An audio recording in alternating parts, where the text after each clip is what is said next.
So I've been getting asked this question a lot. I've been getting it asked way more than usual, like every single stream. Every single stream that I do, I keep getting asked this question, and it is, do I think that V-Skill 2 and V-Trigger 2 are better in their current states? Okay?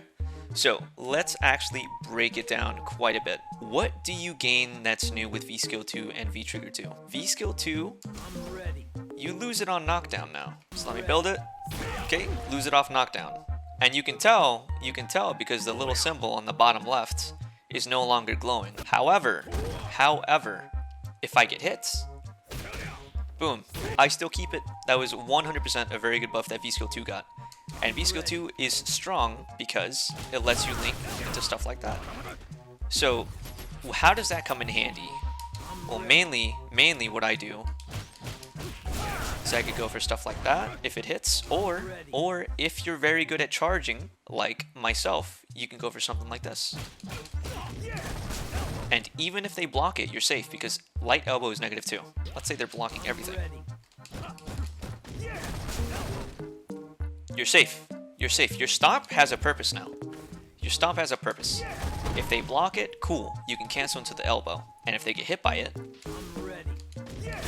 you're still good. You still get to continue your pressure. If you haven't seen the most recent video that I published, go ahead, check it out. I talk about the buffs. What they did to V-Trigger 2 is you can now get 3 guesses. So there's 1, there's 2, and there's 3. And this applies to the chokes as well. So I can get stuff like this, and then they have to guess again. Boom, 1 more guess situation. He's stunned, and I can still hit him with another one. So I can do something like this. And that is just too much damage. That's very good. And since we have the addition of the V-Shift, we now have options after our -2 moves. A lot of Alex players, myself included, tend to do stuff like this. See? You get an easy punish. Very good punish off that, right? Even if you're not using V-Trigger 1, you still get that in a way with V-Trigger 2. And the way you get that is because of V-Shift.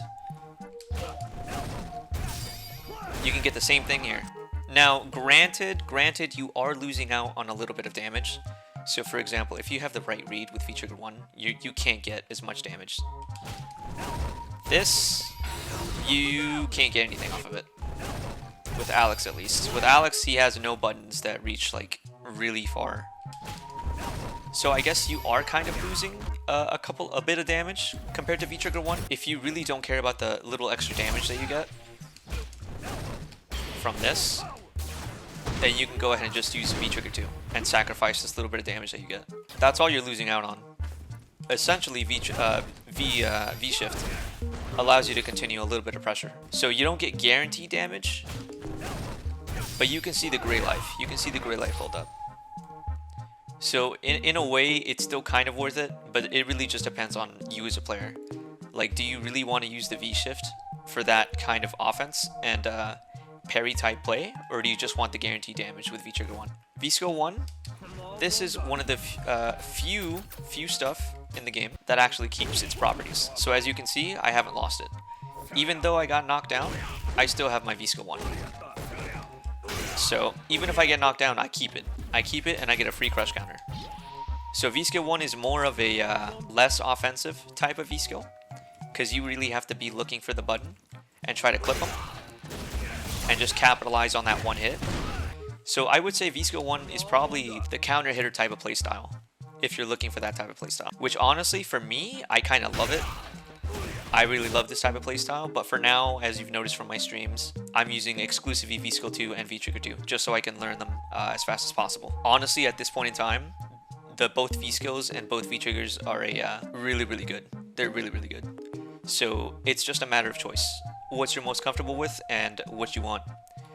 Character matchups, I'll save that for another video. So if you do really want, if you 100% for a fact want to know which V-Skills and which V-Triggers I use personally, or I would use personally for the matchups, stay tuned for another video. Stay tuned for another video for sure. But for right now, that's my opinions on the V-Skills. V-Skills and V-Triggers. At this point, it's really just depends on how you want to play. If you want to play patient, I would probably go V-Skill 1, V-Trigger 1. Or V-Skill 1 and V-Trigger 2. But if you want to be more aggressive, I would go V-Skill 2. V-Skill 2 gives you a little bit more aggressive aggressive type of playstyle. So I would go for that. But until then, I'll see you in the next video.